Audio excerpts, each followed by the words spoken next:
ဆိုလို့ရှိရင်ကျွန်တော်တို့စတင်ချစ်ကြိုက်ခဲ့ပြီးတော့17နှစ်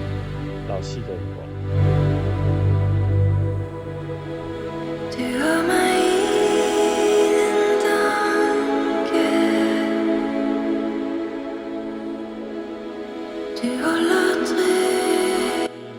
17နှစ်တာကာလအတွင်းမှာကျွန်တော်ရဲ့အဆိုးတွေအကောင်းတွေမှန်သမျှကို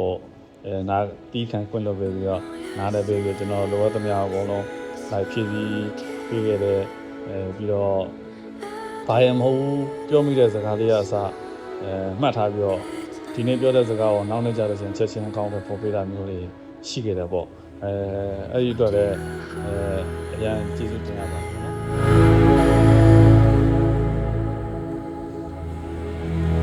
ဘာမပွင့်တဲ့ကဘာမှာဘယ်ပြားကကြာကြာတောင်းခံနိုင်မလဲတာမလဲဆိုတာလဲမင်းရှိမှဆိုတဲ့အတိုင်းကျွန်တော်လည်းမိတူရှိရင်ဒီလောကကြီးကိုရင်ဆိုင်ဖို့ခွန်အားဆိုတာရှိလာမှာမဟုတ်ပါဘူးပေါ့နော်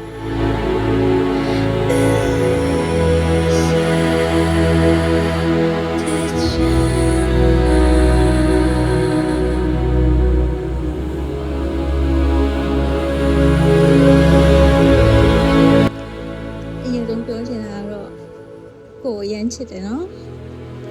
နောက်ဆုံးတော့တို့နှစ်ယောက်ပြောလင်းကြရတဲ့ဒီနေ့လေးရောက်လာခဲ့ပြီပေါ့နော်ဒီနေ့ဒီနေရာမှာကိုနဲ့တူခုလိုရက်နေရတဲ့ခိုက်တောင်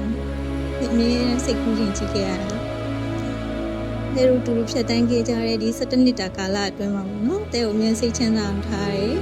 အမြဲတမ်းနားလေပြီးတယ်ပြပါရေးလှုပ်ချင်အမြဲတမ်းနောက်ကနေ supporting ပြီးတယ် ready ဖြစ်နေရကိုကျေးဇူးများကြီးတင်တယ်နော်တဲ့ဘဝရဲ့အခက်အခဲမှန်သမျှလည်းကိုယ်ပဲအမြင့်ဖြည့်ရှင်ပြီးခဲ့တယ်။ချိန်တိုင်းတင်တော့ကနေပြီးတော့တိုင်းတစ်ခုလိုရှိနေပြီးခဲ့တဲ့အတွက်တကယ်ကိုအရင်ကျေးဇူးတင်တယ်။ကိုကတဲ့အတွက်တော့တကယ်မရှိမဖြစ်ပဲ။ကိုစီမလဲလေစိတ်ညစ်စရာကြီးဘလောက်ဝေးရှိရှိတဲ့ကိုတစ်ခါမှမပြောပြဘူးနော်။ကိုတယောက်တည်းထမ်းထားတဲ့တောင်းကြီးအများကြီးရှိရတဲ့တည်တာပေါ့။ဒါပေမဲ့လေကိုပင်မနေတဲ့အချိန်တွေဝမ်းနေနေတဲ့အချိန်တွေမှာလည်း